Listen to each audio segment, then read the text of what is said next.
केंद्र सरकारಕ್ಕೆ भारत माता की ಸರ್ಕಾರಿ ಆಸ್ಪತ್ರೆಗಳನ್ನು ಸಮಾಗಾರ ಮಾಡಿದ ಕಾಂಗ್ರೆಸ್ ಸರ್ಕಾರಕ್ಕೆ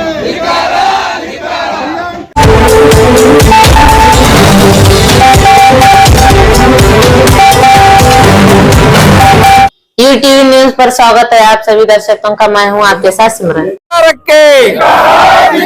ದುರಾಡಳಿತ ಕಾಂಗ್ರೆಸ್ ಸರ್ಕಾರಕ್ಕೆ, ಹೊಲೆಗಡುಕ ಕಾಂಗ್ರೆಸ್ ಸರ್ಕಾರಕ್ಕೆ, ಬೆಲೆ ಏರಿಕೆ ಮಾಡಿ ರೈತರ ಬಡವರ ರಕ್ತವನ್ನು ಹೀರ್ತಕ್ಕಂತ ಕಾಂಗ್ರೆಸ್ ಸರ್ಕಾರಕ್ಕೆ, ಲಜ್ಜೆಗೆಟ್ಟ ಕಾಂಗ್ರೆಸ್ ಸರ್ಕಾರಕ್ಕೆ ಭಾರತ್ ಮಾತಾ ಕಿ, ಭಾರತ್ ಮಾತಾ ಕಿ, ಭಾರತೀಯ ಜನತಾ ಪಕ್ಷಕ್ಕೆ, ರೈತ ವಿರೋಧಿ ಕಾಂಗ್ರೆಸ್ ಸರ್ಕಾರಕ್ಕೆ, ಕಾಂಗ್ರೆಸ್ ಸರ್ಕಾರಕ್ಕೆ, ಗುತ್ತಿಗೆದಾರ ಸಾವಿಗೆ ಕಾರಣಂತ ಖರ್ಗೆ ಅವರಿಗೆ, ಗುತ್ತಿಗೆದಾರ ಸಾವಿಗೆ ಕಾರಣಂತ ಖರ್ಗೆ ಅವರಿಗೆ, ಭ್ರಷ್ಟ ಕಾಂಗ್ರೆಸ್ ಸರ್ಕಾರಕ್ಕೆ. ಭಾರತೀಯ ಜನತಾ ಪಕ್ಷದ ನೇತೃತ್ವದಲ್ಲಿ ಹಮ್ಮಿಕೊಂಡಿರ್ತಕ್ಕಂಥ ಇವತ್ತಿನ ಈ ಪ್ರತಿಭಟನೆಯಲ್ಲಿ ಭಾಗಿಯಾಗಿರ್ತಕ್ಕಂಥ ಎಲ್ಲ ಭಾರತೀಯ ಜನತಾ ಪಕ್ಷದ ಗೌರವಾನ್ವಿತ ಎಲ್ಲ ಮುಖಂಡರುಗಳೇ, ಪದಾಧಿಕಾರಿ ಬಂಧುಗಳೇ, ಭಗಿನಿಯರೇ, ನಗರ ಪಾಲಿಕೆಯ ಗೌರವಾನ್ವಿತ ಸದಸ್ಯ ಬಂಧುಗಳೇ, ಎಲ್ಲ ನನ್ನ ಆತ್ಮೀಯ ಕಾರ್ಯಕರ್ತ ಬಂಧುಗಳೇ, ಪತ್ರಿಕಾ ಮಾಧ್ಯಮದ ಸ್ನೇಹಿತರೆ, ಇವತ್ತು ಕಳೆದ 2 ವರ್ಷದ ಹಿಂದೆ ಕರ್ನಾಟಕ ರಾಜ್ಯದಲ್ಲಿ ನಡೆದಿರತಕ್ಕಂತ ಸಾರ್ವತ್ರಿಕ ಚುನಾವಣೆಯಲ್ಲಿ ಅವತ್ತಿನ ಕಾಂಗ್ರೆಸ್ ಪಕ್ಷ ಜನರಿಗೆ ಪಂಚ ಗ್ಯಾರಂಟಿಗಳನ್ನ, ಸುಳ್ಳು ಭರವಸೆಗಳನ್ನ ಕೊಟ್ಟು ಅಧಿಕಾರಕ್ಕೆ ಬಂದು 2 ವರ್ಷ ಆಗ್ಲಿಕ್ಕೆ ಬಂತು. ಕಳೆದ 2 ವರ್ಷದ ಅವಧಿಯಲ್ಲಿ ಕಳೆದ ವರ್ಷ ಅನೇಕ ರೈತರ ಆತ್ಮಹತ್ಯೆಗಳು ರಾಜ್ಯದಲ್ಲಿ ಸಂಭವಿಸಿದವು. ಒಂದು ಕಡೆ ಬರಗಾಲದಲ್ಲಿ ರೈತರ ನೆರವಿಗೆ ಬರಬೇಕಾಗಿರ್ತಕ್ಕಂಥ ಸರ್ಕಾರ ರೈತರ ನೆರವಿಗೆ ಬರಲಿಲ್ಲ. ಇವತ್ತು ರಾಜ್ಯದಲ್ಲಿ ಕಳೆದ 6 ತಿಂಗಳಲ್ಲಿ ಸುಮಾರು 700ಕ್ಕೂ ಹೆಚ್ಚು ಬಾಣತಿಯರ ಹತ್ಯೆ, ಇವತ್ತು ಸಾವುಗಳು ಸಂಭವಿಸಿದವು ರಾಜ್ಯದಲ್ಲಿ. ಸೌಜನ್ಯಕ್ಕಾದ್ರೂ ಕೂಡ ಬಾಣತಿಯರ ಮನೆಗೆ ಹೋಗಿ ಸಾಂತ್ವನ ಹೇಳ್ತಕ್ಕಂಥ ಕೆಲಸ ಕೂಡ ಇವತ್ತಿನ ಸರ್ಕಾರ ಮಾಡಲಿಲ್ಲ. ಇವತ್ತು ಆರೋಗ್ಯ ಇಲಾಖೆ ಮಂತ್ರಿಗಳು ಎಷ್ಟೊಂದು ಬೇಜವಾಬ್ದಾರಿ ಹೇಳಿಕೆ ಕೊಟ್ರಂದ್ರ, ಬಳ್ಳಾರಿ ಬೇರೆ ಬೇರೆ ಆಸ್ಪತ್ರೆಗಳು ಆಗಿರ್ತಕ್ಕಂಥ ನಿಧನಗಳು ನಮ್ ಗಮನಕ್ಕೆ ಇಲ್ಲ ಅಂತ ಅನ್ನುವಂತ ಒಂದು ಹೇಳಿಕೆಯನ್ನ ಕೊಟ್ಟು ಬೇಜವಾಬ್ದಾರಿತನವನ್ನ ಮೆರೆದರು. ಒಂದು ಕಡೆ ಬಾಣತಿಯರ ಸರಣಿ ಸಾವುಗಳು. ಇವತ್ತು ಇಡೀ ರಾಜ್ಯದಲ್ಲಿ ಬೆಲೆ ಏರಿಕೆಯನ್ನ ಮಾಡಿ ದಿನನಿತ್ಯದ ಬಡವರ, ಕೂಲಿ ಕಾರ್ಮಿಕರ ರಕ್ತವನ್ನ ಹೀರ್ತಕ್ಕಂಥ ಕೆಲಸ ಇವತ್ತಿನ ಸರ್ಕಾರ ಮಾಡ್ತಾ ಇದೆ. ಮತ್ತೊಂದು ಕಡೆ ಗುತ್ತಿಗೆದಾರರಿಗೆ ನಮಗೆ ಕೆಲಸ ಮಾಡಿವಿ, ಲಕ್ಷಾಂತರ ಕೋಟ್ಯಾಂತರ ಸಾಲ ಮಾಡಿವಿ, ಸರ್ಕಾರ ನಮ್ಗೆ ದುಡ್ಡು ಕೊಡ್ತಾ ಇಲ್ಲ ಅಂತ ಹೇಳಿ ಆತ್ಮಹತ್ಯೆಗಳು ನಡೆದವು. ಅದರಲ್ಲಿಯೂ ಕೂಡ ಗುತ್ತಿಗೆದಾರರನ್ನ ಶೋಷಣೆ ಮಾಡ್ತಕ್ಕಂಥ ಕಾರ್ಯ. ಇತ್ತೀಚೆಗೆ ಬೆಳಗಾವದಲ್ಲಿ ಒಬ್ಬ ಗುತ್ತಿಗೆದಾರ ಆತ್ಮಹತ್ಯೆ ಮಾಡ್ಕೊಂಡ. ಆ ಆತ್ಮಹತ್ಯೆ ಡೆತ್ ನೋಟ್ ಬರೆಯತಕ್ಕಂಥ ಸಂದರ್ಭದಲ್ಲಿ ಲಕ್ಷ್ಮೀ ಹೆಬ್ಬಾಳ್ಕರ್ ಅವರ PA ಹೆಸರನ್ನ ನಮೂದು ಮಾಡಿದ. ಕಳೆದ ವಾರದ ಹಿಂದೆ ಬೀದರ್ದಲ್ಲಿ ಸಚಿನ್ ಎಂಬಂತ ಗುತ್ತಿಗೆದಾರ ತನ್ನ ಡೆತ್ ನೋಟ್ ನಲ್ಲಿ ಖರ್ಗೆ ಅವರ PA ಹೆಸರು ಬರೆದಿಟ್ಟು ಮತ್ತು ಸ್ವತಃ ಪ್ರಿಯಾಂಕಾ ಖರ್ಗೆ ಅವರ ಹೆಸರು ಕೂಡ ಅದರೊಳಗೆ ನಮೂದಿಸಿ ಆತ್ಮಹತ್ಯೆಯನ್ನ ಮಾಡಿಕೊಂಡಿದ್ದು. ಹಿಂದೆ ಬೆಳಗಾವದಲ್ಲಿ ಸಂತೋಷ್ ಎಂಬ ಗುತ್ತಿಗೆದಾರ ಆತ್ಮಹತ್ಯೆ ಮಾಡಿಕೊಂಡಾಗ ಈಶ್ವರಪ್ಪನವರ ಮೇಲೆ ಅವತ್ತಿನ ವಿರೋಧ ಪಕ್ಷ ಕಾಂಗ್ರೆಸ್, ಇದೇ ಖರ್ಗೆ ಅವರು, ಪ್ರಿಯಾಂಕಾ ಖರ್ಗೆ ಅವರು ಏನೆಲ್ಲ ಹೇಳಿಕೆ ಕೊಟ್ಟಿದ್ರು ಅನ್ನೋದ್ರ ಬಗ್ಗೆ ಇವತ್ತು ದೃಶ್ಯ ಮಾಧ್ಯಮದಲ್ಲಿ ಬಿತ್ತರಿಸ್ತಾ ಇದ್ದಾರೆ. ಅಂದ್ರ ಇವತ್ತು ನಿಮ್ಗೆ ನೈತಿಕತೆ ಇಲ್ವಾ? ಇವತ್ತಿನ ಮುಖ್ಯಮಂತ್ರಿ ಸಿದ್ದರಾಮಯ್ಯನವರು ಅತ್ಯಂತ ಹಿರಿಯ ರಾಜಕಾರಣಿಗಳು, ರಾಜ್ಯದಲ್ಲಿ ಹಿಂದೆ 5 ವರ್ಷ ಮುಖ್ಯಮಂತ್ರಿಯಾಗಿ ಕೆಲಸ ಮಾಡಿರಿ. ಇವತ್ತು ಆ ಡೆತ್ ನೋಟದಲ್ಲಿ ಯಾರ್ಯಾರನ್ನ ಸುಪಾರಿ ಕೊಡ್ಬೇಕಂತನ್ನೋದ್ರ ಬಗ್ಗೆ ಯೋಚನೆ ಆಗಿತ್ತು. ಎಲ್ಲ ವಿಷಯಗಳನ್ನ 7 ಪೇಜ್ ಬರೆದು ಆತ್ಮಹತ್ಯೆ ಮಾಡ್ಕೊಂಡದ್ದು ಅತ್ಯಂತ ಎಂತವರಿಗೂ ಅವರ ಕುಟುಂಬದವರನ್ನು ನೋಡಿದರೆ ಕಣ್ಣೀರು ಬರ್ತಕ್ಕಂತ ಸ್ಥಿತಿ. ಇವತ್ತು ಈ ಒಂದು ಪ್ರಕರಣದಲ್ಲಿ ಸಿಐಡಿಗೆ ಕೊಟ್ಟು ಇವತ್ತ ಕೈ ತೊಳ್ಕೊಂಡು ಏನೂ ನಡೆದೇ ಅಲ್ಲ ಅನ್ನೋ ರೀತಿ ಒಳಗೆ ಇವತ್ತಿನ ಕಾಂಗ್ರೆಸ್ ಸರ್ಕಾರ ಇವತ್ತು ಕೂತು ಬಿಟ್ಟದ. ಯಾಕಂದ್ರೆ ಇವತ್ತಿನ ರಾಜ್ಯ ಸರ್ಕಾರದ ಮೇಲೆ ಜನರಿಗೆ ನಂಬಿಕೆ ಇಲ್ಲ. ಹಿಂದೆ ಇದೇ ಲೋಕಾಯುಕ್ತ ಸಂಸ್ಥೆಯನ್ನ ನೀವು ಅದರ ಕುತ್ತಿಗೆ ಕತ್ತನ ಹಿಚಿಗಿ ಅದನ್ನ ಜೀವಿಲ್ಲದಂತೆ ಮಾಡಿ 5 ವರ್ಷ ನೀವು ಆಡಳಿತ ಮಾಡಿದ್ರಿ. ಇವತ್ತು ರಾಜ್ಯದಲ್ಲಿ ಪೊಲೀಸ್ ಇಲಾಖೆಗೆ ಅವರ ಜೀವನದೊಳಗೆ ಸತ್ವನೇ ಇಲ್ಲ ಅನ್ನೋ ರೀತಿ ಒಳಗೆ ಅವ್ರನ್ನ ಕುಗ್ಗಿಸಿ ಬಿಟ್ಟಿರಿ ಪೊಲೀಸರಿಗೆ. ಮೊನ್ನೆ ದಿವಸ ಬೆಳಗಾವದಲ್ಲಿ CT ರವಿ ಅವ್ರನ್ನ ಅರೆಸ್ಟ್ ಮಾಡಿ ರಾತ್ರಿ ಇಡೀ ಅವ್ರು ಯಾವ ರೀತಿ ಸುತ್ತರಿಸಿ ಅವ್ರನ್ನ ಯಾವ ರೀತಿ ಹಿಂಸೆ ಮಾಡಿದಿರಿ ಅಂತ ಅನ್ನುವಂಥದ್ರ ಬಗ್ಗೆ ಇವತ್ತು ರಾಜ್ಯದ ಜನ ಇವತ್ತು ನೋಡಿದಾರ. ಅಂದ್ರೆ ಪೊಲೀಸ್ ಇಲಾಖೆ ಕೂಡ ಸರ್ಕಾರದ ಕೈಗೊಂಬೆ ಆಗಿ ಇವತ್ತು ವರ್ತನೆ ಮಾಡ್ತಕ್ಕಂಥ ಇಂಥ ಸಂದರ್ಭದೊಳಗೆ CID ಇಂದ ನ್ಯಾಯ ಸಿಗದಿಲ್ಲ ಅಂತ ಅನ್ನುವಂಥದ್ದನ್ನ ತಿಳ್ಕೊಂಡು ಆ ಕುಟುಂಬ ಇವತ್ತು CBIಗೆ ಆಗ್ರಹಿಸಿದ.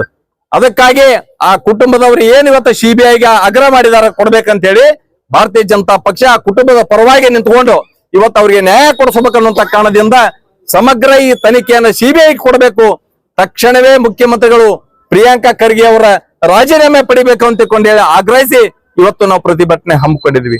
ಬಂಧುಗಳು, ಇವತ್ತು ರಾಜ್ಯದಲ್ಲಿ ಕಳೆದ 18 ತಿಂಗಳ ಅವಧಿಯಲ್ಲಿ ಆ ಭಾರ ಕಡಿಮೆ ಮಾಡ್ಬೇಕಂತ ಒತ್ತಾಯ ಮಾಡಿ ಇವತ್ತೇನು ರಾಜ್ಯದಲ್ಲಿ ಇವತ್ತು ಅಭಿವೃದ್ಧಿ ಶೂನ್ಯ ಆಗಿ ಇವತ್ತು ಕಾಂಗ್ರೆಸ್ ಸರ್ಕಾರ ಇವತ್ತು ಆಡಳಿತ ಮಾಡ್ತದೆ.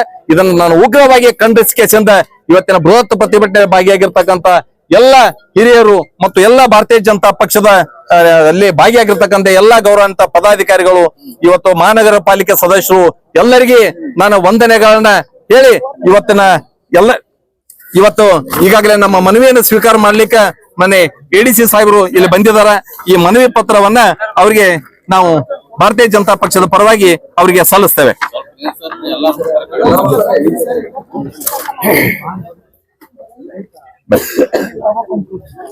ನಿಮ್ದೊಂದು ಕೊಡಿ,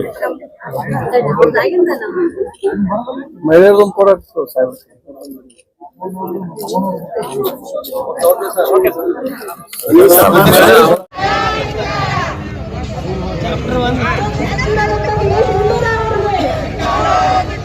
ಲಕ್ಷ್ಮೀ ಹೆಬ್ಬಾಳ್ಕರ್ ಅವರಿಗೆ, ಮಹಿಳಾ ಮತ್ತು ಮಕ್ಕಳ ಕಲ್ಯಾಣ ಇಲಾಖೆ ಸಚಿವರಾದ ಲಕ್ಷ್ಮೀ ಹೆಬ್ಬಾಳ್ಕರ್ ಅವರಿಗೆ, ಭ್ರಷ್ಟ ಕಾಂಗ್ರೆಸ್ ಸರ್ಕಾರಕ್ಕೆ, ಭ್ರಷ್ಟ ಸಿದ್ದರಾಮಯ್ಯ ಸರ್ಕಾರಕ್ಕೆ, ಹಸುಗೂಸುಗಳ ಮಾರಣ ಹೋಮ ನಡೆಸುತ್ತಿರುವ ಕಾಂಗ್ರೆಸ್ ಸರ್ಕಾರಕ್ಕೆ, ಬಾಣಂತಿಯರು ಮಾರಣ ಹೋಮ ನಡೆಸುತ್ತಿರುವ ಕಾಂಗ್ರೆಸ್ ಸರ್ಕಾರಕ್ಕೆ, ಕೊಲೆಗಡಕ ಕಾಂಗ್ರೆಸ್ ಸರ್ಕಾರಕ್ಕೆ,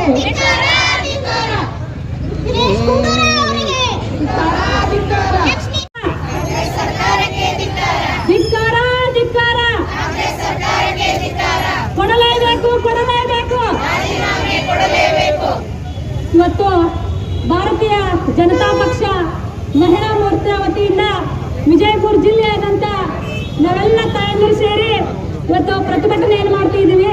ಈ ಪ್ರತಿಭಟನೆಯಲ್ಲಿ ಭಾಗಿಯಾಗಿರ್ತಕ್ಕಂಥ ನಮ್ಮ ಜಿಲ್ಲಾಧ್ಯಕ್ಷರಾಗಿರ್ತಕ್ಕಂಥ RS ಪಾಟೀಲ್ ಅವರು ಮತ್ತು ಮಹಿಳಾ ಮೋರ್ಚಾದ ಅಧ್ಯಕ್ಷರಾಗಿರ್ತಕ್ಕಂಥ ಸ್ವಪ್ನತಾ ಸಂಬುಜ್ವಾರ್ ಅವರು, ಹಿರಿಯರಾಗಿರ್ತಕ್ಕಂಥ ನಿಜಗೌಡ ಪಾಟೀಲ್ ಅವರು, ಪ್ರಧಾನ ಕಾರ್ಯದರ್ಶಿ ಆಗಿರ್ತಕ್ಕಂಥ ಈರಣ್ಣ ರಾವ್ ಅವರು, ಶಿವರುದ್ರಣ್ಣ ಬಾಗಲಕೋಟೆ ಅವರು, ಮಲ್ಲಿಕಾರ್ಜುನಣ್ಣ ಜೋಗೂರ್ ಅವರು, ಇಲ್ಲಿ ಉಪಸ್ಥಿತರಿರ್ತಕ್ಕಂಥ ಎಲ್ಲ ಸಹೋದರರು ಮತ್ತು ಸಹೋದರಿಯರು, ಇವತ್ತು ನಾವೆಲ್ಲರೂ ಕೂಡ ಎಚ್ಚೆತ್ಕೋಬೇಕಾಗ್ಯದ. ಯಾಕಂತಂದ್ರೆ ಈ ಪ್ರತಿಭಟನೆಯಲ್ಲಿ ಭಾಗಿಯಾಗಿರುವಂತ ಜಿಲ್ಲಾಧ್ಯಕ್ಷರಿಗೆ ನನ್ನ ಸ್ವಾಗತವನ್ನು ಕೋರುತ್ತೇನೆ. ಅದೇ ರೀತಿ ಎಲ್ಲ ನನ್ನ ಗೌರವಾನ್ವಿತ ಪದಾಧಿಕಾರಿಗಳಿಗೂ ಹಾಗೂ ಇಲ್ಲಿ ಬಂದಿರುವಂತಹ BJP ಮುಖಂಡರಿಗೂ ಎಲ್ಲರಿಗೂ ನನ್ನ ಸ್ವಾಗತವನ್ನು ಕೋರುತ್ತೇನೆ. ಈ ಕಾಂಗ್ರೆಸ್ ಸರ್ಕಾರದಿಂದ ನಮಗೆ ಎಲ್ಲ ಜನರಿಗೆ ಮೋಸ ಆಗ್ತಿದೆ. ಕಾಂಗ್ರೆಸ್ ಸರ್ಕಾರಕ್ಕೆ ಹೆಣ್ಮಕ್ಳಿಂದ ಆಡಳಿತಕ್ಕೆ ಬಂದಿದ್ದಾರೆ, ಅದನ್ನ ಮರಿಬಾರ್ದು ಅವರು. ಅದೇ ಹೆಣ್ಮಕ್ಳಿಗೆ ಯಾಕಂದ್ರೆ ಈ ಸರ್ಕಾರದಲ್ಲಿ ಎಲ್ಲ ಜನಸಾಮಾನ್ಯರಿಗೆ ಗೊತ್ತಾಗಿದೆ ಇವ್ರು ಏನಂತ. ಇವರು ಬೇರೆ ಸಮೇತ ಕಿತ್ತುವ ಜೊತೆನ ನಮ್ಮ ರಾಜ್ಯದಲ್ಲಿ ಯಾವುದೇ ಒಂದು ಒಳ್ಳೆಯ ಆಡಳಿತವನ್ನು ಇಲ್ಲ ಅಂತ ನಾನು ಈ ಸಂದರ್ಭದಲ್ಲಿ ಹೇಳಕ್ಕೆ ಇಷ್ಟಪಡ್ತೇನೆ. ಪ್ರತಿಯೊಂದು ಯಾವುದೇ ಇದರಲ್ಲಿ ಅಭಿವೃದ್ಧಿ ಕಾರ್ಯಗಳಿಲ್ಲ, ನಿಗಮದಿಂದ ಅನುದಾನ ಇಲ್ಲ. ಇವರು ಇದ್ದು ಸತ್ತ ಹಾಗೆ ಇವರು ಮನೆಗೆ ಹೋಗಿ ಕೂಡ್ಬೇಕಂತ ನಮ್ಮೆಲ್ಲರ ಪರವಾಗಿ ಹೆಣ್ಮಕ್ಳ ಪರವಾಗಿ ನಾನು ಆಗ್ರಹವನ್ನು ಮಾಡಿಕೊಳ್ಳುತ್ತೇನೆ. ಹಸುಗೂಸುಗಳನ್ನು ಹತ್ಯೆ ಮಾಡುತ್ತಿರುವುದು ಇವ್ರಿಗೆ ಯಾರು ಇನ್ನೂವರೆಗೆ ಲಕ್ಷ್ಯಕ್ಕೆ ಬಂದಿಲ್ಲ. ಇವ್ರು ಏನ್ ಮಾಡ್ತಿದ್ದಾರೆ, ಮಕ್ಕಳಿಗೆ ಸರ್ಕಾರದಲ್ಲಿ ಹೆಂಗ್ ಆಡಳಿತ ಮಾಡ್ತಿದ್ದಾರೆ, ಹೆಣ್ಮಕ್ಳಿಗೆ ಒಂದು ರೀತಿ ಕೊಡೋದು, ಗಂಡ್ಮಕ್ಳಿಗೆ ಒಂದು ರೀತಿ ಕಸ್ಕೊಳ್ಳೋದು, ಈ ತರ ಆಡಳಿತ ಮಾಡ್ತಿದ್ದಾರೆ. ಎಲ್ಲ ಜನಸಾಮಾನ್ಯರಿಗೆ ಗೊತ್ತಾಗಿ ಅವರೇ ಒಂದಿನ ಅವರು ಉತ್ತರ ಕೊಡ್ತಾರೆ.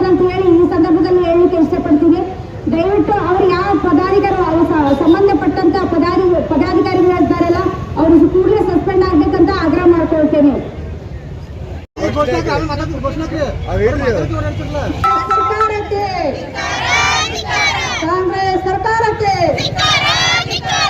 ದಿನೇಶ್ ಗುಂಡೂರಾವ್ ಅವರಿಗೆ ಹಸುಗಳನ್ನು ಕೊಲೆಗೈಯುವಂತ ಕಾಂಗ್ರೆಸ್ ಸರ್ಕಾರಕ್ಕೆ ಭ್ರಷ್ಟ ಕಾಂಗ್ರೆಸ್ ಸರ್ಕಾರಕ್ಕೆ ಲಕ್ಷ್ಮೀ ಹೆಬ್ಬಾಳ್ಕರ್ ಅವರಿಗೆ ಧಿಕ್ಕಾರ ಸರ್ಕಾರಕ್ಕೆ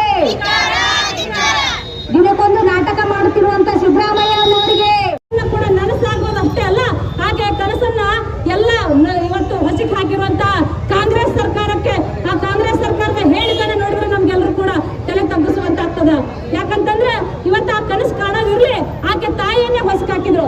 ಒಂದಲ್ಲ ಎರಡಲ್ಲ 5 ಮಂದಿ ಬಾಣಂತಿಯರ ಸಾವಾಗ್ತದ. ಇವತ್ತು ಆ ಬಾಣಂತಿಯರ ಸಾವಾದಾಗ ನಮ್ಮೆಲ್ಲ ಬಿಜೆಪಿ ಕಾರ್ಯಕರ್ತರು ಆ ಹಾಸ್ಪಿಟಲ್ಗೆ ಮುತ್ತಿಗೆ ಹಾಕಿದಾಗ ಅವಾಗ ಅಲ್ಲಿ ಹೆಲ್ತ್ ಮಿನಿಸ್ಟರ್ ದಿನೇಶ್ ಗುಂಡೂರಾವ್ ಓಡಿ ಬರ್ತಾರ. ಓಡಿ ಬಂದು ಹೇಳ್ತಾರ, ಇದು ನಮಗ್ ಗೊತ್ತಿರ್ಲಿಲ್ಲ, ನಾನ್ ಇನ್ನೇ ಬರ್ಬೇಕಾಗಿತ್ತು ಎಂತ ಉಡಾಪೆ ಉತ್ರಾರಿ, ನಾನ್ ಇನ್ನೇ ಬರ್ಬೇಕಾಗಿತ್ತು, ಆದ್ರೆ ನನಗ್ ಗೊತ್ತಾಗಿಲ್ಲ ಅಂದ್ರೆ ಹೆಲ್ತ್ ಮಿನಿಸ್ಟರ್ ಯಾಕೆ ಆಗ್ಬೇಕ್ರಿ? ಇವತ್ತು ಅಂತ ತಾಯಂದ್ರೆ ಕೊಲೆ ಮಾಡ್ತಾರಪ್ಪ ಅಂತಂದ್ರ ಇವ್ರು ಯಾಕ್ರಿ? ಇವ್ರಿಗೆ ಆಗಲ್ಲಪ್ಪ ಅಂತಂದ್ರೆ ರಾಜೀನಾಮೆ ಕೊಟ್ಟು ಮನೆಗೆ ಹೋಗ್ಬೇಕ್ರಿ. ಇವ್ರಿಗೆ ಸರ್ಕಾರ ನಡೆಸೋದು ಆಗಲ್ಲಪ್ಪ ಅಂತಂದ್ರ ಆ ಹೆಣ್ಮಕ್ಳು ಕಣ್ಣೀರು ಇವತ್ತು ಸಾವಾಗೈತ್ರಿ ಅಂತ ಒಂದು ಮಾತನಾಗ ಹೇಳ್ಬೋದು ಅವರು. ಆ ಸಾವು ಆ ಮನೆ ಮಂದಿಗೆಲ್ಲ ಎಷ್ಟೊಂದು ಶಾಕ್ ಕೊಟ್ಟಿರ್ತದ, ಆ ಶಾಕ್ದಿಂದ ಅವ್ರು ಹೊರಗೆ ಬರ್ಲಿಕ್ಕೆ ಸಾಧ್ಯ ಆಗಲ್ರಿ. ಇವತ್ತು ಯಾವ್ದೋ ಒಂದು ಔಷಧದಿಂದ ಸಾವಾಯ್ತು ಅಂತೇಳಿ ಈ ರಾಜ್ಯದ ಮುಖ್ಯಮಂತ್ರಿಗಳಾಗಿರ್ತಕ್ಕಂಥ ಸಿದ್ದರಾಮಯ್ಯ ಅವರು ಉಡಾಪೆ ಉತ್ತರವನ್ನು ಕೊಡ್ತಾರೆ. ಸಾವಾಗ್ಯದ ಅಂತ ಅವ್ರು ಬಹಳ ಸರಳ ರೀತಿಯಲ್ಲಿ ಹೇಳ್ಬೋದು. ಆದ್ರೆ ಆ ಸಾವು ಇನ್ನೂವರೆಗೂ ಆ ಮನೆಯವರನ್ನ ಹೊರಗೆ ತಲೆ ಎತ್ತಿ ಇವತ್ತು ಹೊರಗೆ ಬರ್ಲಿಕ್ಕೆ ಆಗ್ತಿಲ್ಲ. ಇವತ್ತು ಅಂತ ಸಾವಿನ ಬಹಳ ಉಡಾಪೆ ಉತ್ತರವನ್ನು ಕೊಡ್ತಾರೆ ಇಂತಹ ದುಷ್ಟ ಸರ್ಕಾರ. ಇವತ್ತು ರಾಜ್ಯದಲ್ಲಿ ನಡೆದಿರ್ತಕ್ಕಂಥ ಆಡಳಿತಾಧಿಕಾರಿಗಳು, ಇವತ್ತು ಹೆಲ್ತ್ ಮಿನಿಸ್ಟರ್ ಆಗಿರ್ಬೋದು, ಇವರೆಲ್ಲರೂ ಕೂಡ ಎಚ್ಚೆತ್ಕೋಬೇಕು. ಹೆಣ್ಮಕ್ಳು ಪರವಾಗಿದ್ದೀವಿ ಅಂತ ಹೇಳ್ತಾರ. ಎಲ್ಲಿ ಹೆಣ್ಮಕ್ಳು ಪರವಾಗಿದಾರ? ಹೆಣ್ಮಕ್ಳನ್ನ ಬೇರೆ ಔಷಧಿ ಕೊಟ್ಟು ಕೊಲೆ ಮಾಡಿಸ್ತೀವಿ ಅಂತಂದ್ರ ಇದನ್ನ ಅರ್ಥ ಮಾಡ್ಕೋಬೇಕ್ರಿ. ಇದ್ರ ಮುಂಚೆನೆ ಅರ್ಥ ಮಾಡ್ಕೊಂಡು ಅವರೆಲ್ಲ ಚೆಕ್ ಮಾಡ್ಬೇಕಲ್ಲ, ನಾವೆಲ್ಲ ಚೆನ್ನಾಗಿ ಅಧಿಕಾರ ಮಾಡ್ಬೇಕಲ್ಲ. ಇವಾಗ ಬಂದು ನಾನ್ ನೋಡಿಲ್ರಿ ಅಂತ ಹೇಳ್ತಾರಪ್ಪ ಅಂತಂದ್ರ ಇದು ನೀವೇ ತಿಳ್ಕೊರಿ ಎಂತ ರಾಜ್ಯದಲ್ಲಿ ಎಂತ ದುರಾಡಳಿತ ಐತಿ ಅಂತೇಳಿ. ಇವತ್ತು RDPR ಮಿನಿಸ್ಟರ್ ಆಗಿರ್ತಕ್ಕಂಥ ಪ್ರಿಯಾಂಕಾ ಖರ್ಗೆ ಅವರು ಮೊದಲು ನಮ್ಮ ಬಿಜೆಪಿ ಸರ್ಕಾರ ಇದ್ದಾಗ ನಮ್ಮ ಸಚಿವರಾಗಿರ್ತಕ್ಕಂಥ ಸನ್ಮಾನ್ಯ KS ಈಶ್ವರಪ್ಪಾಜಿ ಅವರು ಸ್ವಲ್ಪ ಆರೋಪ ಬಂದದ ಅಂದ ಕ್ಷಣನೇ ರಾಜೀನಾಮೆ ಕೊಟ್ರು. ಇವತ್ತೆಲ್ಲರೂ ಕೂಡ ನಾವು ಹೋರಾಟ ಮಾಡ್ತಾ ಇದೀವಿ, ಸ್ಟ್ರೈಕ್ ಮಾಡ್ತಾ ಇದೀವಿ, ರಾಜೀನಾಮೆ ಕೊಡ್ರಿ ಅಂದ್ರೆ ಅವ್ರ ಬಂಡತನ ಏನೈತಲ್ಲ, ನಾನು ರಾಜೀನಾಮೆ ಕೊಡೋದಿಲ್ಲ ಅಂತ ಹೇಳಿ ಉಡಾಪೆ ಉತ್ತರವನ್ನು ಕೊಡ್ತಾರೆ. ಇದ್ರ ಮೇಲೆ ನಾವು ತಿಳ್ಕೋಬೇಕು. ಬಹಳ ಜನ ಎಲ್ಲ ಹೆಣ್ಮಕ್ಳು ಇವತ್ತು ಬಹಳ ಜನ ಎಲ್ಲ ಈ ರಾಜ್ಯದಲ್ಲಿ ಇರ್ತಕ್ಕಂಥವ್ರು ಹಿಂದುಳಿದ ನಾಯಕ ಅಂತ ಹೇಳಿ ಇವತ್ತು ಮುಖ್ಯಮಂತ್ರಿಗಳಾಗಿರ್ತಕ್ಕಂಥವ್ರಿಗೆ ವೋಟ್ ಹಾಕಿದಂತಹ ಜನ ಪರಿತಪಿಸ್ತಾ ಇದ್ದಾರೆ. ಇವ್ರು ಹಿಂದುಳಿದವರ ಪರವಾಗಿ, ಬಡವರ ಪರವಾಗಿ, ರೈತರ ಪರವಾಗಿ ಇರ್ತಾರ ಅಂತೇಳಿ ನಾವೆಲ್ಲ ವೋಟ್ ಹಾಕಿದ್ದೇವೆ ಮೇಡಮ್ ಅವರೇ. ನಾವು ಹೋಗುವಾಗ ಅಲ್ಲಲ್ಲಿ ಮಾತಾಡ್ತಾ ಇರ್ತಾರೆ, ಆದ್ರೆ ಇವ್ರು ಯಾರು ಹಿಂದುಳಿದವರ ಪರವಾಗಿಲ್ಲ, ಬಡವರ ಪರವಾಗಿಲ್ಲ, ಮಹಿಳೆಯರ ಪರವಾಗಿಲ್ಲ ಅಂತೇಳಿ ಇನ್ನೂ ಕೂಡ ನೀವು ಜಂಬದಿಂದ ಕೂತ್ಕೊಂಡಿದ್ದೀರಾ. ಇನ್ನು ನಮ್ಮ ಪರ ಜನ ಇದ್ದಾರೆ ಅಂತೇಳಿ ನಿಮ್ ಪರ ಜನ ಇಲ್ಲ. ನೀವು ಅರ್ಥ ಮಾಡ್ಕೋಬೇಕು. ಮೊನ್ನೆ ಮುಖ್ಯಮಂತ್ರಿಗಳು ನೀವು ಅರ್ಥ ಮಾಡ್ಕೋಬೇಕು. ಇವತ್ತು ಏನಿವತ್ತು ಮಠ ಮಂದಿರ ರೈತರ ಆಸ್ತಿ ವಕ್ಫ್ ಬೋರ್ಡ್ ಅನ್ನೋ ಹೆಸರಿನಲ್ಲಿ ರೈತರ ಆಸ್ತಿಗಳನ್ನ ಕಬಳಿಸ್ತಾ ಇದ್ದೀರಿ, ಮಠ ಮಂದಿರಗಳನ್ನ ಕಬಳಿಸ್ತಾ ಇದ್ದೀರಿ, ಒಳ್ಳೆ ಮಂದಿರ ಇವತ್ತು ಹಾಲು ಮತ್ತು ಸಮಾಜದ ಮಂದಿರಗಳನ್ನ ಕಬಳಿಸ್ತಾ ಇದ್ದೀರಿ. ನೀವೆಲ್ಲವನ್ನು ಕೂಡ ಅರ್ಥ ಮಾಡ್ಕೋಬೇಕು. ಇನ್ನೂ ಕೂಡ ನಿಮ್ಮ ಈ ನೀಚತನ, ನಿಮ್ಮ ಬಂಡತನ ಬಿಡದೆ ಹೋದ್ರೆ ನಾವಿನ್ನೂ ಕೂಡ ಉಗ್ರವಾದ ಹೋರಾಟವನ್ನು ಕೈಗೊಳ್ತೀವಿ. ಇವತ್ತೆಲ್ಲ ಮಹಿಳಾ ಮೋರ್ಚಾದಿಂದ ಇವತ್ತು ಬಾಣಂತಿಯರ ಸರಣಿ ಸಾವಾಗ್ತಾ ಇದೆ. ಆ ಸರಣಿ ಸಾವನ್ನು ಖಂಡಿಸಿ ನಾವು ಹೋರಾಟ ಮಾಡ್ತಾ ಇದ್ದೀವಿ. ಮಾನ್ಯ ಸಚಿವರಾಗಿರ್ತಕ್ಕಂಥ ಲಕ್ಷ್ಮೀ ಹೆಬ್ಬಾಳ್ಕರ್ ಹೆಣ್ಮಕ್ಳು, ಅವಳು ಒಬ್ಬ ಹೆಣ್ಮಗಳಾಗಿ ಇವತ್ತು ಬಂದು ಅಲ್ಲಿ ಸಾಂತ್ವನ ಹೇಳೋದಾಗ್ತಿಲ್ಲ ಅಂತಂದ್ರೆ ನಾವು ತಿಳ್ಕೋಬೇಕು. ನಾವೆಲ್ಲರೂ ಕೂಡ ಒಂದೇ ಆಗ್ರಹ, ಆ ಲಕ್ಷ್ಮೀ ಹೆಬ್ಬಾಳ್ಕರ್ ಇವತ್ತು ರಾಜೀನಾಮೆ ಕೊಡಬೇಕು, ಆ ಕುರ್ಚಿಯಿಂದ ಬಿಟ್ಟು ಕೆಳಗಿಳಿಬೇಕು. ಅವರ ನೈತಿಕ ಹೊಣೆಯನ್ನು ಹೊತ್ಕೊಂಡು ಯಾವಾಗ ಸಾವಾಗ್ಯಾನಪ್ಪ ಅಂದ್ರೆ ನಾ ಕುರ್ಚಿಯಲ್ಲಿ ಕೂತ್ಕೊಳ್ಳಿಕ್ಕೆ ಅರ್ಹರಲ್ಲ ಅಂತಕ್ಕಂಥದ್ದೊಂದು ನೈತಿಕ ಹೊಣೆಯನ್ನು ಹೊತ್ಕೊಂಡು ರಾಜೀನಾಮೆ ಕೊಡಬೇಕು. ಇವ್ರು ರಾಜೀನಾಮೆ ಕೊಡದೆ ಹೋದ್ರೆ ಇನ್ನೂ ಕೂಡ ನಾವು ಬೃಹತ್ ಪ್ರತಿಭಟನೆಯನ್ನು ರಾಜ್ಯಾದ್ಯಂತ ಕೈಗೊಳ್ತೀವಿ ಅಂತೇಳಿ ಇದ್ರ ಮೂಲಕ ಎಚ್ಚರಿಸುತ್ತಾ ಇಲ್ಲಿ ನೆರೆದಿರ್ತಕ್ಕಂಥ ಎಲ್ಲ ಮಾಧ್ಯಮ ಪ್ರತಿನಿಧಿಗಳಿಗೂ ಎಲ್ಲರೂ ಕೂಡ ನಮಸ್ಕಾರಗಳನ್ನು ಸಲ್ಲಿಸುತ್ತಾ ನಮ್ಮ ಮಾತು. ಕಾಂಗ್ರೆಸ್ ಸರ್ಕಾರಕ್ಕೆ ದಿನೇಶ್ ಗುಂಡೂರಾವ್ ಅವರಿಗೆ ಹಸುಗಳನ್ನು ಕೊಲೆಗೈಯುವಂತ ಕಾಂಗ್ರೆಸ್ ಸರ್ಕಾರಕ್ಕೆ, ಭ್ರಷ್ಟ ಕಾಂಗ್ರೆಸ್ ಸರ್ಕಾರಕ್ಕೆ, ಲಕ್ಷ್ಮೀ ಹೆಬ್ಬಾಳ್ಕರ್ ಅವರಿಗೆ ಧಿಕ್ಕಾರ. ಭ್ರಷ್ಟ ಕಾಂಗ್ರೆಸ್ ಸರ್ಕಾರಕ್ಕೆ ದಿನಕ್ಕೊಂದು ನಾಟಕ ಮಾಡುತ್ತಿರುವಂತ ಸಿದ್ದರಾಮಯ್ಯ ಅವರಿಗೆ ಈ ಪ್ರತಿಭಟನೆಯಲ್ಲಿ ವತಿಯಿಂದ ಇವತ್ತು ವಿಜಯಪುರ ಜಿಲ್ಲೆಯಲ್ಲಿ ಹಮ್ಮಿಕೊಂಡಂತ ಈ ಪ್ರತಿಭಟನೆ ಉದ್ದೇಶ ಕರ್ನಾಟಕ ರಾಜ್ಯದಲ್ಲಿ ಏನು ಕಾಂಗ್ರೆಸ್ ಸರ್ಕಾರ ಬಂದಾಗಿನಿಂದ ಭ್ರಷ್ಟಾಚಾರಗಳು ತಾಂಡವಾಡ್ತವೆ ಮತ್ತು ಈ ಸರ್ಕಾರದ ಏನು ನೀತಿಯನ್ನು ಬೇಸತ್ತು ಅಧಿಕಾರಿಗಳು ಸರಣಿ ಆತ್ಮಹತ್ಯೆಯನ್ನ ಮಾಡ್ಕೋತಾ ಇದ್ದಾರೆ. ಉದಾಹರಣೆಗಾಗಿ ಏನು ಬೆಳಗಾವಿಯಲ್ಲಿ ಆತ್ಮಹತ್ಯೆ ಆಯ್ತು, ಗುಲ್ಬರ್ಗದಲ್ಲಿ ಆತ್ಮಹತ್ಯೆ ಆಯ್ತು, ಆಮೇಲೆ ಬೆಂಗಳೂರಿನಲ್ಲಿ ನಿಗಮದ ಒಬ್ಬ ಅಧಿಕಾರಿ ಆತ್ಮಹತ್ಯೆ ಮಾಡ್ಕೊಂಡ್ರು. ಇನ್ನು ಇಲ್ಲಿ ಏನು ಅನೇಕ ಅಧಿಕಾರಿಗಳು ಆತ್ಮಹತ್ಯೆ ಸಚಿವರ ಮೇಲೆ ಒಂದು ಡೆತ್ ನೋಟ್ ಅನ್ನು ಬರೆದು ಇಟ್ಟು ಆತ್ಮಹತ್ಯೆ ಮಾಡ್ಕೊಂಡ್ರು ಕೂಡ ಇವ್ರು ಯಾರಿಗೂ ನಾಚಿಕೆ ಆಗೋದಿಲ್ವಾ? ಪ್ರಿಯಾಂಕಾ ಖರ್ಗೆ ಅವರು ಈಶ್ವರಪ್ಪ ಸಾಹೇಬ್ರು ಮೇಲೆ ಏನೋ ಆರೋಪ ಬಂದಿತ್ತಲ್ಲ, ಆ ಆರೋಪ ಬಂದಾಗ ಏನ್ ಹೇಳ್ತಾ ಇದ್ರು ಖರ್ಗೆ ಅವರು? ನಿಮ್ಮ ಹೆಸರು ಡೆತ್ ನೋಟ್ ನಲ್ಲಿ ಬಂದಿದೆ, ನೀವು ರಾಜೀನಾಮೆ ಕೊಟ್ಟು ಹೊರಗೆ ಬಂದು ಕಾನೂನಿಗೆ ಸಹಕರಿಸಿ ಅಂತ ಹೇಳಿದ್ರು.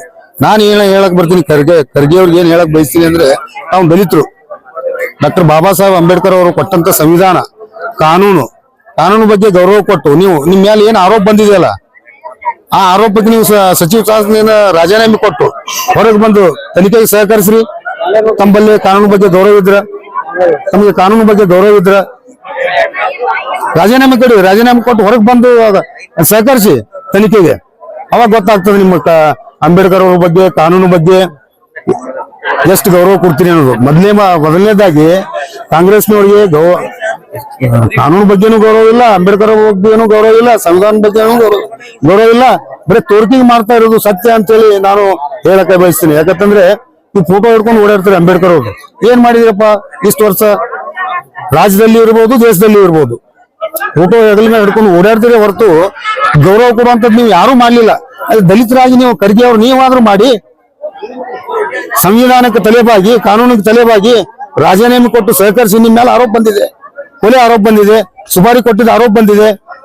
ಅದಕ್ಕೆ ನಾನು ಹೇಳಕ್ಕೆ ಇಷ್ಟೇ ಬಯಸ್ತೀನಿ, ಖರ್ಗೆ ಅವರು, ಮಾನ್ಯ ಪ್ರಿಯಾಂಕಾ ಖರ್ಗೆ ಅವರು, ಏನು ನಿಮ್ಮ ಮೇಲೆ ಕೊಲೆ ಆರೋಪ ಬಂದಿದೆ, ಅದನ್ನ ನೀವು ಮೊದಲನೇ ರಾಜೀನಾಮೆ ಕೊಟ್ಟು, ಕಾನೂನಿಗೆ ಗೌರವ ಕೊಟ್ಟು, ಸಂವಿಧಾನಕ್ಕೆ ಗೌರವ ಕೊಟ್ಟು, ಅಂಬೇಡ್ಕರ್ ಅವರಿಗೆ ಗೌರವ ಕೊಡುವುದೇ ಆದ್ರೆ ರಾಜೀನಾಮೆ ಕೊಟ್ಟು ತನಿಖೆಗೆ ಸಹಕರಿಸಿ, ಅವಾಗ ನಾವು ಒಪ್ಕೋತೀವಿ ನಿಮ್ನ.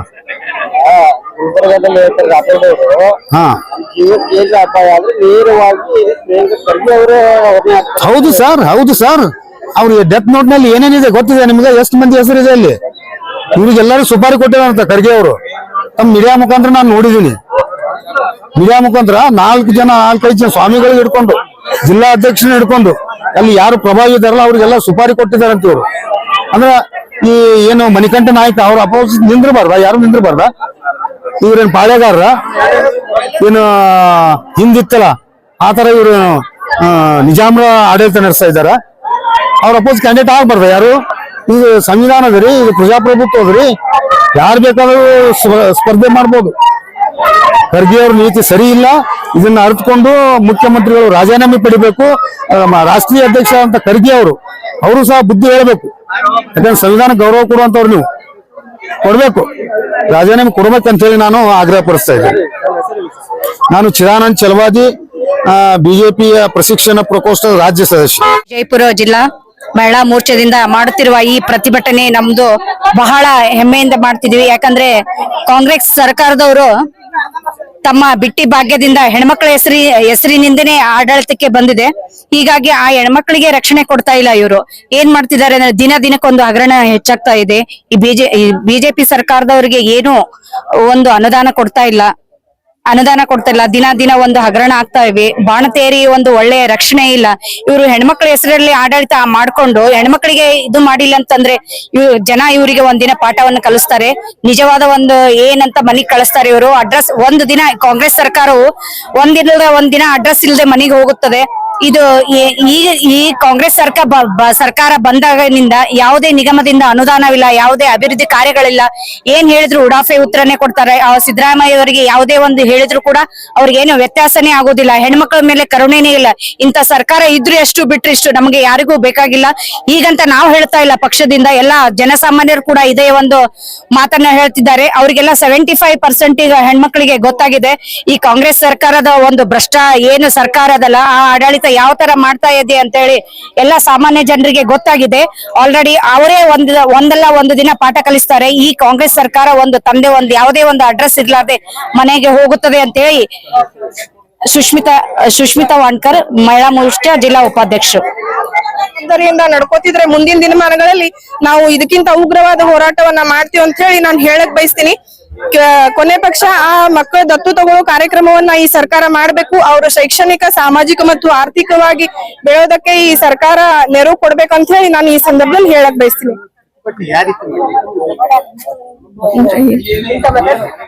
ಇವತ್ತು ಅಂಬೇಡ್ಕರ್ ಸರ್ಕಲ್ ದಿಂದ DC ಆಫೀಸ್ ವರೆಗೆ ಬಂದು ಬೃಹತ್ ಪ್ರತಿಭಟನೆಯನ್ನ ಮಾಡಿ DC ಅವರಿಗೆ ಒಂದು ಮನವಿಯನ್ನ ಕೊಟ್ಟಿದೀವಿ. ಇದೊಂದು ನಮ್ಮ ಸಾಂಕೇತಿಕವಾಗಿ ಹೋರಾಟವನ್ನ ಮಾಡಿದೀವಿ. ಇದರ ವಿರುದ್ಧ, ಇದರ ಪರವಾಗಿ ಏನಾದ್ರೂ ಈ ಸರ್ಕಾರ ಕ್ರಮ ಕೈಗೊಳ್ಳಲಿಲ್ಲ ಅಂದ್ರೆ ಬರೋ ಮುಂದಿನ ದಿನಮಾನಗಳಿಗೆ ನಾವು ರಾಜ್ಯವ್ಯಾಪಿ ಉಗ್ರವಾದ ಹೋರಾಟವನ್ನ ಮಹಿಳಾ ಮೋರ್ಚಾ ವತಿಯಿಂದ ಮಾಡ್ತೀವಿ ಅಂತ ಹೇಳಿ ಈ ಸಂದರ್ಭದಲ್ಲಿ ಈ ಸರ್ಕಾರಕ್ಕೆ ಎಚ್ಚರಿಕೆ ಕೊಡುವಂತ ಕೆಲಸವನ್ನ ನಾನು ಇವತ್ತು ಮಾಡ್ತಿದ್ದೀನಿ. ನನ್ನ ಹೆಸರು ಸ್ವಪ್ನ ಕಣ್ಮುಷ್ನಾಳ್, ಬಿಜೆಪಿ ಮಹಿಳಾ ಮೋರ್ಚಾ ಜಿಲ್ಲಾಧ್ಯಕ್ಷ, ವಿಜಯಪುರ. ಬೃಹತ್ ಪ್ರತಿಭಟನೆಯನ್ನ ಇವತ್ತು ರಾಜ್ಯದಲ್ಲಿ ಸುಮಾರು 6 ತಿಂಗಳಿಂದ ನಡೆಯುತ್ತಿರುವಂತಹ ಬಾಣಂತಿಯರ ಸರಣಿ ಸಾವಿಗಳ ವಿರುದ್ಧ ಇವತ್ತೊಂದು ಬೃಹತ್ ಹೋರಾಟವನ್ನ ಮಾಡಿದೀವಿ. ಈ ಸರ್ಕಾರ ಕೊಲೆಗಡಕ ಸರ್ಕಾರ ಅಂತ ಹೇಳಿ ನಾನು ಹೇಳಿಕ್ ಬಯಸ್ತೀನಿ. ಗರ್ಭಿಣಿಯರ, ಬಾಣಂತಿಯರ ಸಾವು, ಒಂದು ಹೆಣ್ಮಗು ತಾನು ಗರ್ಭಿಣಿಯಾಗಿ ಎಷ್ಟೊಂದು ಕನಸುಗಳನ್ನ ಕಂಡು ಆ ಮಗುವನ್ನ ತನ್ನ ಮಡಿಲಿಗೆ ಬರುವಷ್ಟರಲ್ಲಿ ಅವ್ರ ಕಣ್ಮುಚ್ಚಿ ಹೋಗ್ತಾಳೆ, ಅವರು ಸಾವನ್ನಪ್ತಾಳೆ. ಅದಕ್ಕೆ ಕಾರಣ ಯಾರು? ಈ ಸರ್ಕಾರದ ಆರೋಗ್ಯ ಸಚಿವರ ಬೇಜವಾಬ್ದಾರಿತನ ಆಗಿರ್ಬೋದು ಮತ್ತು ನಮ್ಮ ಮಹಿಳಾ ಮಕ್ಕಳ ಕಲ್ಯಾಣ ಇಲಾಖೆ ಸಚಿವರಾದಂತ ಲಕ್ಷ್ಮೀ ಹೆಬ್ಬಾಳ್ಕರ್ ಮೇಡಮ್ ಅವರು ಇದರ ಯಾವುದೇ ತರಹದ ಒಂದು ಸಾಂತ್ವನ ನೀಡುವ ಕೆಲಸವನ್ನು ಮಾಡಿಲ್ಲ ಮತ್ತು ಅವ್ರಿಗೆ ಸತ್ತಂತಹ ಮಹಿಳೆಯರ ಪರಿವಾರಕ್ಕೆ ಒಂದು ನೆರವು ಹಣ ಕೊಡುವಂತದ್ದು ಯಾವುದೋ ಒಂದು ಈ ಸರ್ಕಾರ ಕಡೆಯಿಂದ ಆಗಿಲ್ಲ ಅಂತ ಹೇಳಿ ನಾನು ಇವತ್ತು ಭಾರತೀಯ ಜನತಾ ಪಕ್ಷದ ಜಿಲ್ಲಾ ಕಮಿಟಿ ವತಿಯಿಂದ ಕಾಂಗ್ರೆಸ್ ವಿರುದ್ಧ ಹೋರಾಟವನ್ನು ಹಮ್ಮಿಕೊಂಡಿದ್ದೀವಿ. ಇಲ್ಲಿ ಸಾಕಷ್ಟು ಜಿಲ್ಲಾ ಅಧ್ಯಕ್ಷರು, ಹಿರಿಯ ಮುಖಂಡರು, ಮಹಿಳಾ ಮುಖಂಡರು ಉಪಸ್ಥಿತರಿದ್ದಾರೆ. ಇಲ್ಲಿ ಕಾಂಗ್ರೆಸ್ ವಿರುದ್ಧ ಹೋರಾಟ ಎದಕ್ಕಪ್ಪ ಅಂದ್ರೆ 3 ವಿಷಯ ಇಟ್ಕೊಂಡು ಹೋರಾಟ ಮಾಡ್ತಾ ಇದ್ದೀವಿ. ಈ ಸರ್ಕಾರ ಯಾವತ್ತಿಂದ ಬಂತು ಅವತ್ತಿಂದ ಸಾಕಷ್ಟು ಬಡವರಿಗೆ ಶೋಷಣೆ ಆಗ್ತಾ ಇದೆ. ದರ ಬೆಲೆ ಏರಿಕೆ ಎಲ್ಲಿಂದ ಹಾಲಿನಿಂದ ಪ್ರಾರಂಭವಾಗಿ ಮಧ್ಯದವರೆಗೆ, ವಿದ್ಯುತ್ ದರ ಏರಿಕೆ ಮತ್ತು ಬಾಣಂತಿಯರ ಸರಣಿ ಸಾವು. ಒಂದ್ ಕಡೆ ಪ್ರಿಯಾಂಕಾ ಖರ್ಗೆ ಅವರ ವಿರುದ್ಧ ಗಂಭೀರ ಆರೋಪದ ಗುತ್ತಿಗೆದಾರರು ಆತ್ಮಹತ್ಯೆ ಮಾಡ್ಕೊಂಡ್ರ ಆ ಡೆತ್ ನೋಟ್ ಅಲ್ಲಿ ಅವ್ರ ಹೆಸರಿದೆ, ಅವ್ರ PA ಹೆಸರಿದೆ. ಅವತ್ತು ನೀವು ಈಶ್ವರಪ್ಪ ಸಾಹೇಬ್ರದ್ದು ಹೆಸರಿದ್ದಾಗ ಯಾವ ರೀತಿ ನೀವು ಮಾತಾಡಿದ್ರಿ, ಟಿವಿಯಲ್ಲಿ ಫುಟೇಜ್ ಇದಾವ, ಅದನ್ನೆಲ್ಲ ನೀವು ಗಂಭೀರವಾಗಿ ಚಿಂತನೆ ಮಾಡ್ಬೇಕಾಗ್ತದ. ನಿಮ್ಮ ಸರ್ಕಾರ ಬಂದಾಗ ಒಂದ್ ನ್ಯಾಯ, ಬೇರೆ ಸರ್ಕಾರ ಇದ್ದಾಗ ಇನ್ನೊಂದು ನ್ಯಾಯ ಮಾಡ್ಬೇಡ್ರಿ. ನೀವು ಸಹಿತ ನೈತಿಕತೆ ಹೊಣೆಯುತ್ತೆ ರಾಜೀನಾಮೆ ಕೊಡಿ ಪ್ರಿಯಾಂಕಾ ಖರ್ಗೆ ಅವರಿಗೆ ಆಗ್ರಹ ಪಡಿಸ್ತೇವೆ. ಎರಡನೇದ್ದು, ಈ ಬಾಣಂತಿಯರ ಸಾವು ಯಾಕೆ ಆಯ್ತು, ಯಾರ ನಿರ್ಲಕ್ಷ್ಯ, ಅಧಿಕಾರಿಗಳ ವಿರುದ್ಧ ಕ್ರಮ ಏನ್ ತಗೊಂಡ್ರಿ? ನೀವು ಆರೋಗ್ಯ ಸಚಿವರು ಯಾವ ರೀತಿ ನೀವು ಅವ್ರ ಮನೆಗೆ ಹೋಗುದಿಲ್ಲ ನೋಡಿದಿರಾ? ಇಲ್ಲೇ ಟಿವಿ ಫುಟೇಜ್ ಇಲ್ಲ. ನೀವು ಎಲ್ಲಾರು ಜನ ಉಗಿತಾರ ಅನ್ನೋ ಸಮಯಕ್ಕೆ ನೀವು ಹೋಗ್ತೀರಿ. ತದನಂತರ ಈಗ ಬಸ್ ದರ ಏರಿಕೆ ನೋಡ್ರಿ, ಒಂದ್ ಕಡೆ ಮಹಿಳೆಯರಿಗೆ ಫ್ರೀ ಅಂತ ಹೇಳ್ತೀರಿ ಉಚಿತ, ಮತ್ತು ಪುರುಷರಿಗೆ ಖಚಿತ 2 ಪಟ್ಟು. ಈ ರೀತಿ ನೀವು ಒಂದ್ ಕಣ್ಣಿ ಬೆಣ್ಣಿ, ಒಂದೊಂದ್ ಕಣ್ಣಿ ಸುಣ್ಣ, ಈ ರೀತಿ ಮಾಡೋದ್ರಿಂದ ಜನ ಏನ್ ತಿಳ್ಕೊಂಡ್ರ, ನೀವು ಜನರ ಮನಸ್ಸಿನಲ್ಲಿ ಆಗಾಗ ಹೋಗ್ಬಿಟ್ರಿ. ಈಗ ನೀವೇನಾದ್ರು ತಿಳ್ಕೊಂಡಿರ್ಬೇಕು, ಜನರಿಗೆ ದಾರಿ ದಿಕ್ಕು ತಪ್ಪಿಸಿದ್ರೆ ಜನ ಮತ್ ನಂಬ್ತಾ ಇರ್ತಾರೆ. ಜನರಲ್ಲಿ ನಂಬಿಕೆಗೆ ಹಾಕೊಂಡಾರ ನಿಮ್ ಬಗ್ಗೆ. ಆದ ಕಾರಣ ಬರುವಂತ ದಿನದಲ್ಲಿ ಅಭಿವೃದ್ಧಿ ಮಾಡ್ರಿ. ಅಭಿವೃದ್ಧಿಯ ಹಿಂದೆ ಆಗುತ್ತೆ ಅಭಿವೃದ್ಧಿ ಬಿಲ್ ಕೊಡ್ರಿ. ಗುತ್ತಿಗೆದಾರ ಸಹಾಯಕತ್ತಾರ, ಅವ್ರ ವಾಹನಗಳಿಗೆ ಡೀಸೆಲ್, JCBಗಳಿಗೆ ಮತ್ತು ಟಿಪ್ಪರ್ಗಳು ಡೀಸೆಲ್ ಹಾಕಿ ರೊಕ್ಕಿಲ್ಲ. ಅವ್ರು ಸಾಲ ತೆಗೆದಾರ, ಬ್ಯಾಂಕ್ ಸಾಲಗಾರ ಬಂದವ್ರು ಮಿಲ್ಕೊಂಡ್ ಹಾಕ್ತಾರ. ಅಂತವ್ರ ಬಗ್ಗೆ ಗಂಭೀರ ಚಿಂತನೆ ಮಾಡಿ ಅವ್ರಿಗೆ ನ್ಯಾಯ ಕೊಡಿಸ್ರಿ. ಅದೆಲ್ಲ ಬಿಟ್ಟು ಒಂದ್ ಕಡೆ ಇನ್ನೊಂದು ಹೇಳುದು, ಒಂದ್ ಕಡೆ ಮತ್ತೊಂದು ಮಾಡೋದು, ದಿಕ್ಕು ತಪ್ಪಿಸುವಂತ ಕೆಲಸ ಮಾಡಬೇಡ್ರಿ. ಈ ಸಂದರ್ಭದಲ್ಲಿ ಆಗ್ರಹ ಪಡಿಸ್ತೀನಿ. ನಾನು ಪ್ರೇಮಾನಂದ ಬಿರಾದಾರ್, ಮಹಾನಗರ ಪಾಲಿಕೆ ಸದಸ್ಯರು. लेटेस्ट न्यूज अपडेट्स के लिए YouTube एक्सप्रेस को सब्सक्राइब कीजिए, साथ में बेल आइकॉन को भी क्लिक कीजिए। साथ ही साथ लाइक, शेयर और कमेंट करना ना भूलिए।